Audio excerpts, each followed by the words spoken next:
तुभ्यम। हर हर महादेव। आज मेरा प्रदोष का व्रत है, तो मैं प्रदोष व्रत की कहानी आप लोगों से को सुनाती हूँ। शुक्रवार जो है, आज के दिन जो है प्रदोष व्रत पड़ा है, तो आज शुक्रवार की ही कहानी सुनाऊंगी। शुक्रवार त्रयोदशी प्रदोष व्रत की पूजा भी सोम प्रदोष के समान ही है। इसमें श्वेत रंग के खीर जैसे पदार्थ का ही सेवन करने का विशेष महत्व होता है। सूत जी बोली, प्राचीन काल की बात है। एक नगर में 3 मित्र रहते थे। तीनों में ही घनिष्ठ मित्रता थी। उनमें एक राजकुमार, दूसरा ब्राह्मण पुत्र, तीसरा सेठ पुत्र था। राजकुमार व ब्राह्मण पुत्र का विवाह हो चुका था। सेठ पुत्र का विवाह के बाद गौना नहीं हुआ था।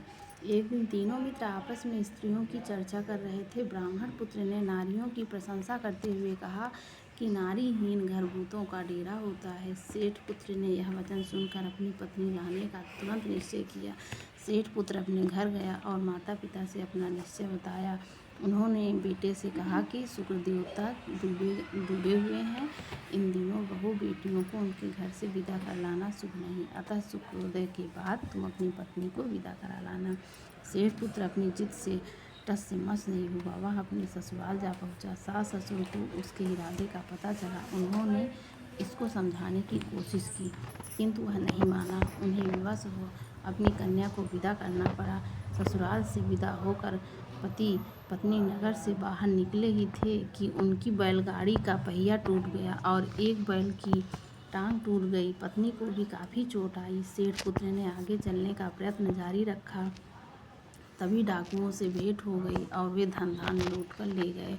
सेठ पुत्र पत्नी सहित रोता पीटता अपने घर पहुंचा। जाते ही उसे सांप ने डस लिया।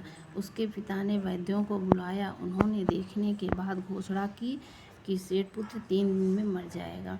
उसी समय इस घटना का पता ब्राह्मण पुत्र को लगा। उसने सेठ से कहा कि आप अपने लड़के को पत्नी सहित बहू के घर वापस भेज दो।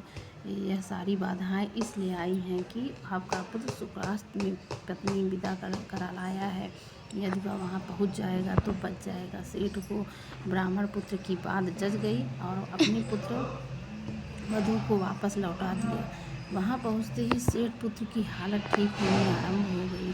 शेष जीवन सुख आनंद पूर्वक व्यतीत कर किया और अंत में वह पति पत्नी दोनों विमान द्वारा स्वर्गलोक चले गए।